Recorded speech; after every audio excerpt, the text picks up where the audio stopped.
Hello, welcome to the How of High Performance. And today I am so excited that we have Greg Levine here with us, who looks after Vitality UK. And from the pre-chat we've just been having, Greg, I am on my tenterhooks to see where we're going to go with this conversation. But before we kick off, could you perhaps just tell people who are watching or listening a bit about you, your career, and bring them up to speed to where you are today? Great, Sally, and thank you for having me on the podcast and being part of this, contributing towards your book and your vision. Thank you. So, yeah, Greg Levine, born in South Africa, a very inquisitive mind, really enjoy learning, experiencing different things, love creative avenues, creating things, building things. I spent 25 years, just under 25 years in the motor industry. I worked with the Japanese, the Italians, the Germans. I was really lucky because I got to travel a lot, live in different countries, work with some of the best design houses in the world in product development. So very intricately involved in developing new concepts for the Fiat Group. Then spent a long time with Audi. Then came over to the UK with Audi, and then the culminated really in a proper high stake opportunity, which was to leave the comfort of Audi to start our own sports car business, as in McLaren. So there was a small group of us that actually launched the McLaren business globally, and I was lucky enough to be part of that crazy story, which was really brilliant. And then just under 10 years ago, I kind of had a complete career shift whereby I stepped away from an industry I love and enjoy very much to actually get involved in an industry in a sector that I never thought I'd ever be part of, but really resonated with me. And that was, joining Vitality, which is all about, sure, it's health and life insurance, but it's actually about making people healthier and really having an impact on their lives. And that for me was really exciting. So that's the journey. Along the way, I've started quite a few of my own businesses, and fortunately, my track record, I've had more successes than failures, and I have had failures in there too. And then a range of charity work, which spans a whole range of different exciting charities, which I'm very proud of. And in some ways, I probably see that sometimes as more of an achievement than even my work achievement. I love the diversity, but also the constant theme there, I think, of pushing yourself to achieve and to explore Sure. and to take opportunity. Absolutely. So I always like to start these conversations, Greg, with the very simple question of how do you define high stakes? So yeah, it's interesting. I've thought about that, and I think high stakes are moments in your life which have big implications, and those high stake moments can be incredibly visible and obvious because there's the high stake moments where you actually really feel the pressure and the stress, and you have to kind of make important decisions. But there's the ones that are disguised high stake moments, which kind of creep up on you, and they creep up on you without you even realizing it. And before you know it, you actually are having to make decisions in your personal life or in your business life, which have real implications in terms of the future of the business and the way you operate. So, but for me, life is moments of low and high stakes, and they come together and to culminate in terms of what the outcome is. So if we were to summarize that in the fact that they're not always visible, they can be high, they can be small, they can be big. But if you just had that one human sentence that high stakes is, what would you use there, Greg, from that observation to just go, right, high stakes is? I think high stakes are moments that define the pathway of your life or your business. Nice. They kind of they crossroads. They're moments in time that require decisiveness, and very often that decisiveness results in kind of whatever your path you're going to follow. Thank you. That's a lovely, just landing it there. I think that's really interesting. So if we then dig a bit deeper, because as I said, you've had such a rich, varied career, and as you said, also entrepreneurial, doing your own lessons and learnings. If you were to pick a key high stakes moment in your leadership career, what would you use to really illustrate a high stakes leadership moment? And if you could help us by really understanding the approach you took to successfully navigate it, that would be great. That's a lovely question because I think as you mature as a leader, so too does your ability to deal with high stake moments change. That's the wonder of experience and learning and growing. And I think people don't actually take enough time to invest in themselves and learnings in order to actually develop that skill. I mean, I've had very high stake moments very early on in my career, from Audi TTs catching fire to the McLaren windows smashing when we first launched the car because the battery drain results in the windows not dropping. And then, of course, even at Vitality, we've had moments whereby we've introduced products that might not necessarily create market fit. And what do you then do about that? So, there's numerous examples, and I think every day, every week, there's some example of being put in a position whereby you actually have to make a decision. I am somebody who really, it's interesting. I don't really end up in high stake. Uh, um, I don't actually end up in high stake situations really often. That sounds kind of crazy. I know that, but I'm so naturally paranoid, and I do believe only the paranoid survive. That I'm always trying to be quite a long way ahead in terms of anticipating what could happen, and then Mm. creating those scenarios and those alternatives and working through them early on. I do think that real high stake moments sometimes are thrust on you by life, and you have no choice about those. But I often do think that you can avoid the pressure of high stakes moments by actually running a good business. Mm. So, what would be any of the given you have had some great experience and you're more seasoned and senior as a leader? Yeah. I'm hearing that planning, seeing ahead and looking ahead. So I think there's two scenarios. I mean, there's the one where is how do you avoid those critical high stake moments. That's a separate debate. When you actually do have a crisis, which happens, can you have a high stake moment? Whether it's for me, I am very much around get as much information as possible, and I hate the varnishing of the truth. Hmm. So there's very few things I can actually that I just don't deal with. There are people who love to tell a positive story and they spin everything to sound positive. That's not helpful. So the first thing is get as much information as I can, as transparently. I then really, really, really do believe in getting the smartest people I know around the table to help me with the situation. The third thing is then to try and remove emotion, or at least try and control time. That sounds kind of, but the interesting thing is in moments of a crisis or in a high stake moment, people they do tend to panic, and they look to a leader to just calm, slow it down, breathe, and control time. The fourth one's really interesting is drop your ego. Mm. That's really important. So you got the right people. You're kind of getting all the information. You got the right people around the table. You controlling time, taking the emotion out, but you've got to drop your ego, because as leaders, in moments of crisis, you actually believe that you've got to find the solution. It's not true. What you've got to do is facilitate people to think and then come up with what is the best solution. Um, and in many ways, you know, you've got to embrace fear in times like this. So I guess Jimmy Irvine, the guy, the Jimmy Irvine, the founder of Beats, he said it really, really well. And I mean, he turned around and he once said that if you can wrestle fear to push you from behind, there's something in front of you blocking your way. You really can find a solution. It's very interesting that you take fear as a force to drive you in the right direction versus something in front of you that's blocking you from doing anything. So you've got to invert the problem quite. Um, and I mean, I'm jumping around, but then I'll get back to the five themes. But this grappling of fear, maybe we'll unpack it a little bit later. Mm. Because my wife is a clinical psychologist, and she's got Uh-huh. a great acronym with fear. And then be a leader with a plan, make a decision.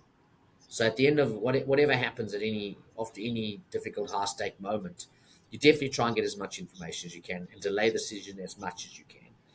Remove emotion, drop the egos, embrace the fear, and then just make a decision. Give the team clarity. That's my playbook. I think they're brilliant because they really align with my beliefs around making things practical and breaking them down and having clear. I think people like steps and structure, especially when the stakes are high, because it gives a sense, even if it's a false sense, it gives a sense of control and of certainty when there isn't certainty. And I think people Definitely. like that. that doesn't mean I'm totally against this idea that you've got to be quiet and timid and measured. That's a great executive. That's not true. I'm probably one of the most emotional Oh, and highly driven executives. But you definitely know that, you know, Viktor Frankl said, and I use this often, the space between stimuli and response is wisdom. nice. Space between stimuli and response is wisdom. And that is high stake moments in a nutshell. If you can, every moment in your life, separate stimuli and response, that's where wisdom sits. I love And that. I mean, listen, he's a lot. He wrote Man's Search for Meaning, which is probably one of the most, someone who can come out of a concentration camp and live what he went through, and then actually have this ability to encapsulate, the way human beings think. But that for me that's the essence of critical moments, is how do you actually find that wisdom? I agree. And I think experience, you said, failures, successes, they just help you work the muscle memory, don't they?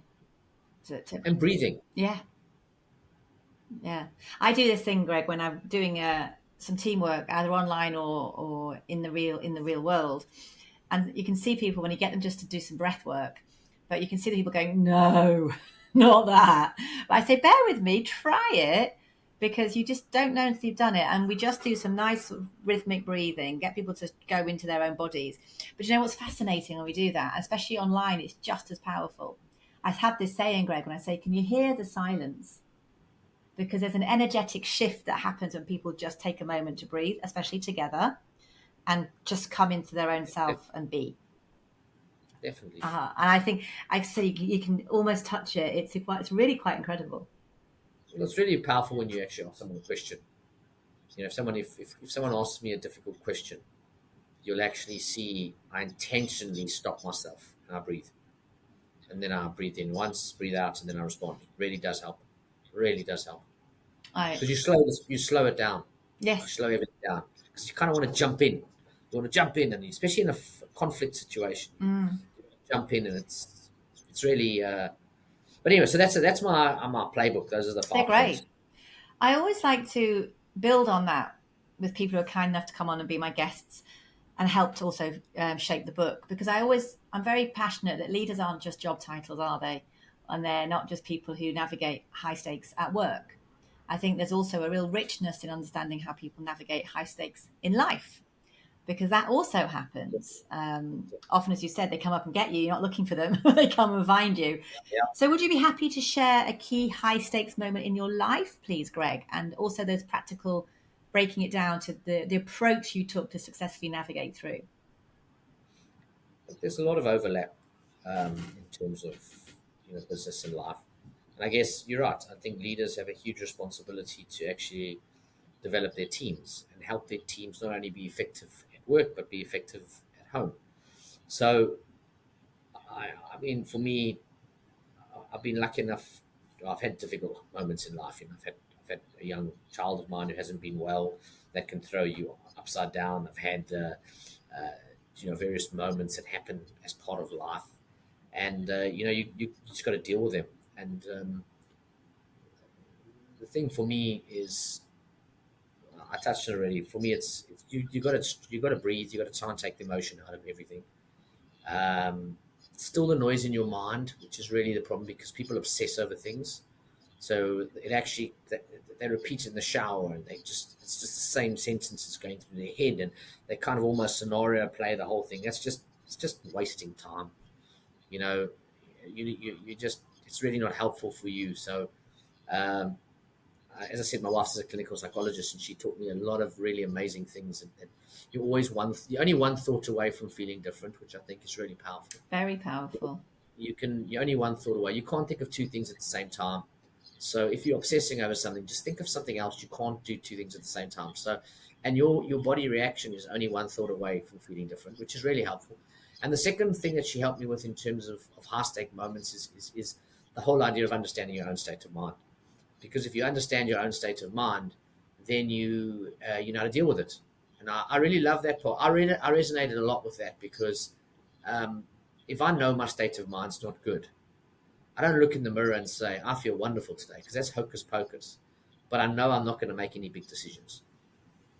So I know I'm not in a good state of mind, and I'll actually be quite open to my team and say, listen, I'm grumpy today. I'm not in a good state of mind. Don't come to me with things like this because you're probably not going to get the best Greg. And I'll even joke with my team. I call it, and I say that in the ultimate form of bad state of mind is a thought storm where you just kind of get caught up in all sorts of noise. So I'm a big person around know your state of mind, and if your state of mind's not in a good place, you ain't going to solve nothing. So rather just allow the thought storm and this to pass, and then tackle things in a more constructive way. And I think there's definitely something around just grounding yourself in times of difficulty. Gives you a lot of perspective. Mm-hmm. And then I tell you the same techniques that I use. And then listen, if it's a personal issue at home, sometimes a high stake moment is you're just not getting on well with your wife, or you're not getting on well with your mother-in-law, or something like that. And I think there's, once again, drop your ego. You've got 2 ears and 1 mouth for a reason. Use them in the same ratio. And that would probably be my answers there. Very interesting. And I think very, very wise. And because often it's the simple things, isn't it? The like breath work and just pausing and losing your ego, which sounds simple to say, but in the moment, often not the easiest things to achieve. But try it. Mm, Try it with you when you're in an argument with somebody, a personal argument. It doesn't. You kind of you always want to have that one-upmanship, and it's actually meaningless. It's going nowhere.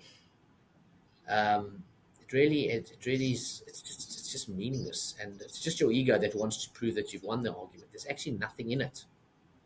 There's nothing in it. You're just arguing over your ego, and it's crazy, but it's tiring. So you don't want to be caught in too many of those situations because they drain you. they are, and that's all. I have a nice quote I always talk to my staff with.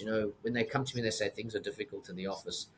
The environment's difficult, and that I turn around and say, you know what? If you want to look for excuses, don't read the newspaper. Just look in the mirror. Yeah, it's true. It's really true. So you've already So given us a smorgasbord, a generous flow of practical nuggets and learnings and wisdom, Greg. yeah. Are there, looking through the lens of life high stakes, the lens of business and leadership high stakes, is there anything else around lessons that have stayed with you that you can share with the audience, with people reading the book, that you think will really help others, well, helped you, but could help others to navigate those high stakes situations? I definitely, this is not an easy one in the sense that jumping to conclusions is risky when the situation is unfamiliar. Mm, Jumping to conclusions in a situation that's unfamiliar is really dangerous. And therefore, you've got to make sure that you surround yourself with people who actually understand the problem. And then the best leaders I've worked with, and this is really difficult. This is where it gets hard. Is you do try and delay a decision until you get more information, but the minute that you delay it too far, it's no longer a decision. It actually just becomes a fait accompli. So it's quite an art as a leader to understand, where you are. But I've just so many times seen people in leadership roles who need to demonstrate to the room that they're the leader. So they jump to conclusions and show them that they're the leader. Their ego lets them, their ego takes over, and they are demonstrating what they believe in their mind is good leadership. And to be honest with you, it's actually not. Really good leadership is to ask everyone around the table what they think, what they would do. What is the problem we're trying to solve? And then eventually, obviously, making a decision. But I can't stress enough how you've got to just don't jump to conclusions and kick your ego out of the room. mm. And I think it's not just listening, it's hearing as well what's been said, which I think are two different. Exactly. And Andy Grove, who's a personal hero of mine, he always said try and remove the emotional aspect of a decision. It's quite interesting that. Not easy to do because sometimes functional decisions are easy, but emotions linked to it. But you've got to try and take the emotion out of the decision. So it's worked for me. These tactics have worked for me. But I do stress I don't often get in situations where there are a problem because I'm so paranoid. I always address them way earlier. Mm-hmm. It's interesting though, because for me, high stakes also means there's a great opportunity. There's not always the association with it being led to a problem. Of course, it's more opportunity than it is actually problematic, and that's why only the paranoid survive. I'm telling you, you know what? You look, it's really, really, really key. That exactly what you're saying. You create high stake moments in your life every single day in order to ratchet up the pressure in terms of actually driving things forward in a positive way. So, I'm fully in agreement. So if we were looking at the challenge to select one piece of advice, Greg, because I think also leaders today, people today are overwhelmed with information and communication. If you could give that one nugget from your life, from your leadership, from all the different businesses you've been involved in, and the one you're currently helping to lead, what would that one piece of advice be for other, and very importantly here, we're talking to other senior C-suite leaders. So they're also in a very senior seat. They've got lots of wisdom under their own belts, lots of mistakes learned. But if you're saying, right, you as a C-suite leader are navigating high stakes, the one piece of practical advice I would give to help you, I know we're giving it in a very theoretical way because we don't know what the high stakes situation is, but just one very practical piece of advice that you think really helps, what would that be? So one of all the ones that I've given you already. Yeah, or even just one. If I restricted you, which I am doing, and said, Greg, we can only have one piece of advice for other senior leaders who are leading in high stakes environments or through high stakes situations. I think I'm going to say something that I haven't said, which is, if my kids would ask me this question, how would I respond to them? And I'd say to them, the real test in your life is not going to be the absence of high stakes situations. They're going to be there all the time. But whether you come out of them cynical and negative, because you should rather use them as opportunities to strengthen you and strengthen your learnings. That's what I'd say. No. I think that the real test is you're just going to have them your whole life, and it's whether they make you soft.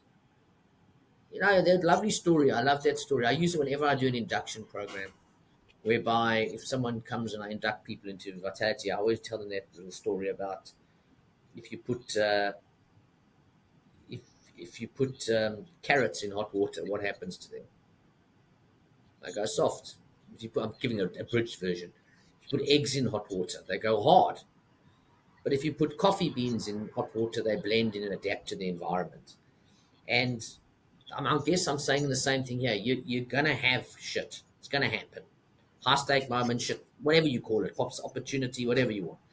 But it's the question is how you come out of it. And do you become cynical about life? Do you become negative about these things? Do you always blame that high stake moment for why your career or your personal life hasn't gone well? Or do you actually take the learnings and let those strengthen you and make you a better person? 100%. So that would be my advice. To build on that, because I love it, but if we said how, any practical advice, so the theory that I 100% get behind, but how, any nuggets in terms of maybe 1 to 3 steps. So if you've had a difficult or an exhilarating, rewarding experience, but it's tested you, it's challenged you, it has the potential to maybe shift your perspective, not always in the best way. How do you advise people can take the learning, be the coffee bean, and move forward well?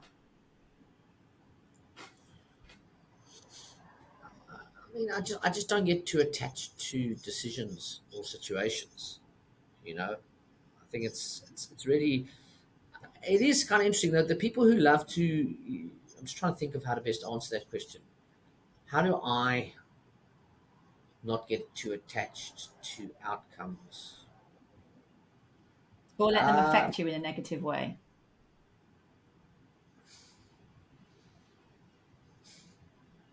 I'm probably different in the sense that I really do try and I look for balance in my life, and I don't make my life single-minded about one thing. And I genuinely do believe something that I'm very proud as a father to have instilled in my kids, and I live by it too. If I do my best, that's it. I gave my best shot. If my daughter goes and does a gym competition, or my boys, give it your best. And you know what? if it doesn't work out, it doesn't work out. If I'm going to lose my job, or the situations or the circumstances around me change, and for whatever reason I'm unlucky enough to not be able to be successful, that's going to happen. It's going to happen. I think the most worrying people in life for me are those people who meander through life, trying to be safe, and who spend their entire life telling their boss what they want to hear, and just they live a life where they never really express who they truly are. Those are the sad lives, because there's so much hidden potential that's just never coming out. Anyway, this conversation is not what you want to talk about. I don't know. I think I need to reflect on that. I haven't really thought enough around, do I have a clear playbook around getting decisions wrong? But what I would say is that with my staff, my really good staff, I don't have to ever point out when they get something wrong, because they are so critical on themselves. Any high performer, you never have to tell them they got that wrong. What you need to do is help them, because they're beating themselves up inside. They are smacking themselves over the head. And the worst kind of leaders, and I see so many of them, are leaders who go and beat up high performers. Stupid fools. They just need to be helped. They're beating themselves up every minute of the day without your help.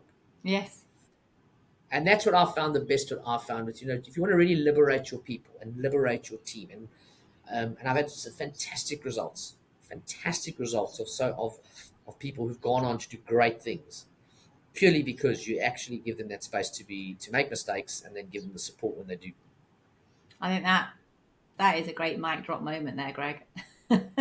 I think you, because sometimes people only do one or the other, can't they? They can't do both. Give the space and then also give the support, when inevitably, because if you're not pushing yourself, you have to make mistakes to grow, don't you? Otherwise you're not trying. In my book, you're not really pushing and trying. And as you say, some people don't have that hunger to see what's on the other side of fear. Does that again, a really old kind of cheesy saying, which is that everything you want is on the other side of fear. Definitely. I mean, my wife says, "Oh, you'll love this. This is my wife. This is my wife." So she deserves. If you're going to quote her in the book, you have to quote my wife. She always jokes with me. She uses acronyms, and for fear, she says you have a choice. You can either forget everything and run, or you can face everything and recover. Beautiful. Oh, what's your wife's name? Stacy Levine. But I love that. Fear. You either forget everything and run, or you face everything and recover. I love that. She's told me that a few times, and I always, in the early days as a psychologist, I used to really ignore her, because I went through my arrogant phase of the 30s where I kind of knew everything. And I have to say, nowadays, I really find a lot of the stuff that we talk about together is actually quite impactful, because the majority of business and leaderships and high stakes environments and high performing cultures is really about people. Oh, absolutely. But also, from my perspective, it's also about what's going on in the person who is the leadership team. Well, there's two conversations going on. What, the one you're having with yourself and one with other people? No, the one that you're having with yourself and the one that's going on in your head. Yeah. That's what I mean. Yeah. I often say, who's in your ear, the devil or the angel?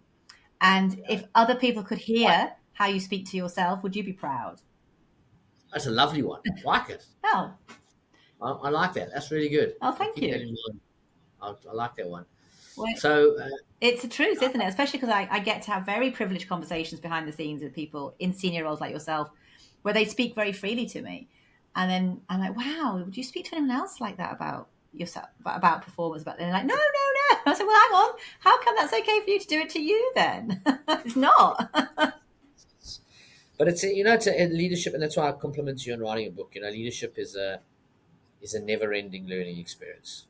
It's never ending. Yeah, and it also shouldn't be a solo sport as well. It's definitely. I always say, but a lot of people don't learn. Well, they don't learn after. They don't read. They don't learn. Yeah, I say though, often what I think is really fascinating with high performance leadership is when people get to a certain level of seniority or profile and or both, suddenly there becomes this massive assumption around that their talent is infinite and they don't need help. It's the exact opposite. It totally. And I always say, look, I know it's really cliche, but an Olympian is only Olympian because they've got a dedicated team of experts. I like it. Absolutely. That's a great way. That's a great way to put it. But it's an ego thing. You think that you now have to be the one who makes the decisions and the one who's got all the opinions. I like that Olympian analogy also. You've got some really wise sayings. It's Well, very, very, very true. because the sad fact and real fact is that the athletes can have the same talent, but to be competitively successful, if the one doesn't get the same support the other Olympian gets to be, Definitely, they won't compete equally or fairly. definitely. You know, I've been lucky enough to have very contrasting leaders in my career. You know, I've had some amazing bosses, properly amazing bosses, and we've done some crazy stuff together. But it is just interesting. This, you know, when you have a really good boss, really good, just how far they can stretch you. Oh, without a doubt. Because it's, as I say, it's not a single game. You can't see your own blind spots. And we are tribal beings, Greg, aren't we? And we do sometimes just really need that "I believe in you" moment, you know? I, I think you need. I think people need it more than everyone thinks. 100%. Even the most senior people. You know, I mentor a very senior manager in the Premier League, and I have for a while. And if we, and I'm not going to say who it is because you'd say, "What? He felt this way," and it's kind of interesting the way in like the insecurities. Oh, well, often the high performers have the most insecurity because that's what's driven them to be so successful. You know, Yeah, there's a whole, we could be on here for a whole other podcast here, Greg. I know you and I are kindred spirits, and I'm sure definitely, we could keep going. definitely. But you have been so generous, so many I hope you nuggets. got one or two useful. And hopefully, and then my biggest thing, I hope you're slightly different to other people that you speak to, so you have It a is, level of differentiation in the discussion, which is without, help make your book richer. well, you've done that and more so. So, Greg, thank you so much for being an amazing and inspiring guest on the How of High Performance. My pleasure. Thank you. I enjoyed your insights, so thank you very much. Pleasure.